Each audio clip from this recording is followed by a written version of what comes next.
할렐루야. 안녕하세요. 감사합니다.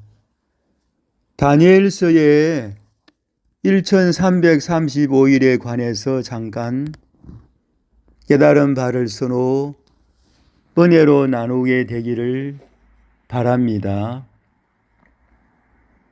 다니엘서의 1335일은 요한계시록 11장에 1260일보다도 75일이 더 많은 날짜가 되겠습니다. 다니엘서의 1335일은 요한계시록의 1260일보다도 75일이 더 많은데요. 75일을 크게 두 부분으로 나누어 본다면은 30일과 45일로 나누어 보겠습니다. 30일은 하나님께서 대환란의 기간을 감해 주시는 날짜가 되겠고요. 45일은 기다리라 그랬거든요. 다니엘서 12장의 말씀을 보시면은 기다려서 1335일까지 이르는 그 사람은 복이 있다 했습니다. 그래서 45일은 기다리는 시간이다 이렇게 보고 있습니다. 그러면 왜 30일이 감해 주는 날짜인가 이렇게 물으실 것입니다. 성경 말씀에 보시면은 다니엘서 12장 말씀을 보시면은 멸망에 가증한 우상을 세울 때부터 1290일을 지난다 그랬어요. 1290일 동안을 있게 될 것이라는 것이지요. 우상을 세울 때부터 1290일을 지난다 그랬습니다. 그래서 요한계시록의 1260일보다 더 많은 30일이 더 많은 날수가 되겠는데요. 이 30일은 하나님께서 대환란의 기간 30일을 감해 주는 날짜가 된다. 그렇게 저는 보고 있습니다. 그것에 관해서 참고할 성경은 마가복음 13장 20절 말씀이 되겠는데요. 마가복음 13장 20절 말씀이 되겠는데요. 제가 한번 읽어 봉독해 드립니다. 만일 주께서 그 날들을 감하지 아니하셨더라면 모든 육체가 구원을 얻지 못할 것이거늘 자기가 택하신 자들을 위하여 그 날들을 감하셨느니라. 이렇게 미리 이미 감하셨다고 기록해 두시고 있습니다. 물론 이제 마태복음 24장에서는 그 환란의 날을 택하신 자들을 위하여 앞으로 감하실 것이다. 감하시리라 이렇게 미래적으로 마태복음에서는 나타내 주고 있습니다.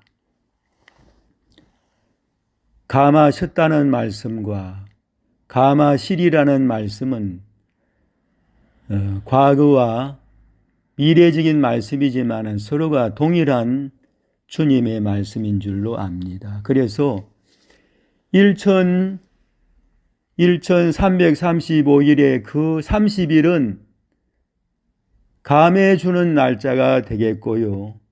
45일은 기다리는 시간이 되는 것으로 저는 보고 있습니다. 그러면 왜 45일은 기다리는 시간인가? 그렇게 또 물으실 것입니다. 그래서 다니엘서 12장에 1290일에서 1290일까지 지날 것이요. 기다리라 그랬잖아요. 기다려서 1335일까지 이르는 그 사람은 복이 있다 그랬거든요. 45일을 더 기다리는 시간이 되겠습니다. 근데 우리 창세기 8장의 말씀을 보시면은 구약의 노아의 방주 때에도 기다리는 시간이 있었어요. 노아의 방주 때에도 성경 말씀에 보시면은 기다리는 시간이 있는데 창세기 8장 13절에서 14절 말씀, 창세기 8장 13절에서 14절 말씀을 보시면은 방주의 그 뚜껑이 열렸다 그랬습니다. 뚜껑이 열리고 문이 열렸다는 것이죠. 방주의 문이 열렸다. 그리고 물이 다 감해진 것을, 물이 다 없어진 것을 그들은 보았습니다. 환란이 끝났다는 것이지요. 그런데 물은 말랐습니다. 물은 거치었습니다마는 아직 그 물들이 바싹 마르지 않아서 뻘흙입니다. 뻘흙. 사람이 방주에 나가서 땅을 딛고 생활할 수 없는 그 뻘흙 아시죠? 발을 땅에 디딜 수 없는 그러한 뻘흙이었습니다. 질퍽질퍽한 물기를 많이 먹은 그 흙을 아시지요? 그러니까 방주에서 보면은 57일간을 더 방주에서 기다린 모습을 볼 수가 있습니다. 마태복음 24장에도 우리 주님께서는 인자의 임함도 노아의 때와 같다.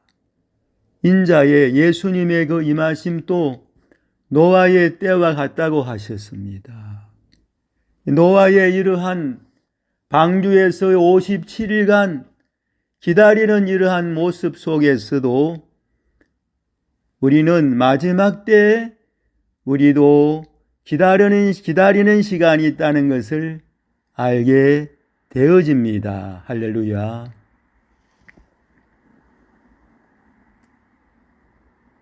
또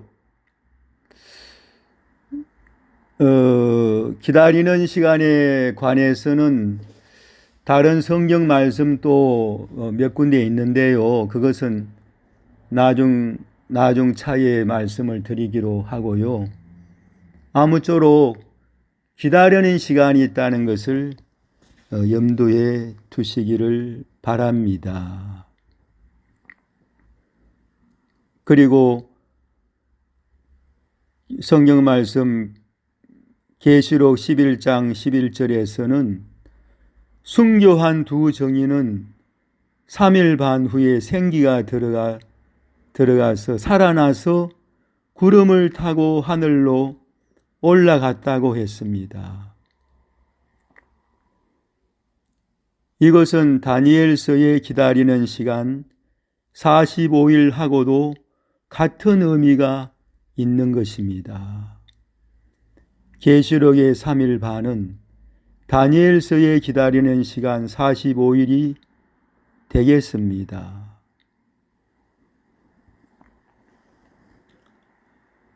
이 말씀은 두 정인의 활동을 전 3년 반으로 보시는 분들은 아마 좀 이해가 안 된다 이렇게 말씀하실 거예요. 그러나 후 3년 반으로 저는 보거든요. 제가 유튜브 방송 요한계시록의 두 정인이라는 제목을 가지고 유튜브를 낸 적이 있는데요. 거기에 좀 이렇게 설명이 되어 있습니다. 왜 제가 두 정인들을 계시록 11장의 두 정인들을 후 3년 반으로 보느냐, 이것에 관해서 제가 지난번에 유튜브에서 말씀을 한번 전한 적이 있습니다. 계시록 11장의 말씀을 보시면은 모세와 엘리야의 그러한, 모세와 엘리야와도 같은 그러한 모습이라고 나타내 주고 있습니다.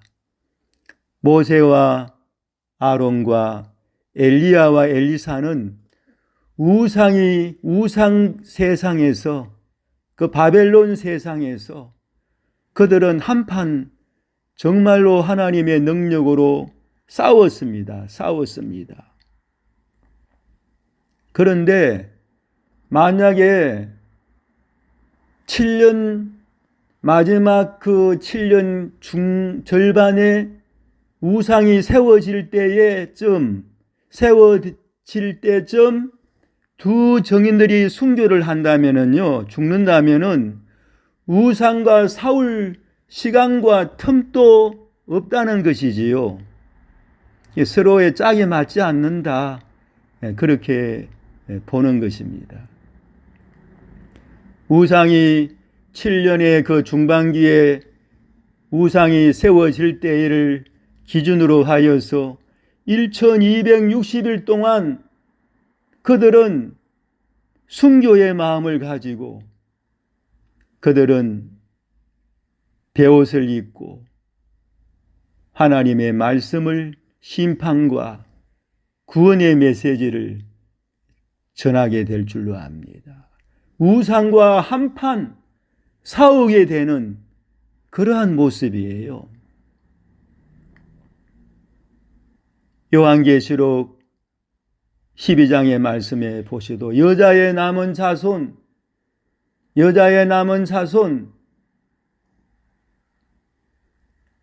하나님의 그 계명을 지키고 하나님의 그 정글을 가진 자들은 그 용과 한판 싸우기 위해서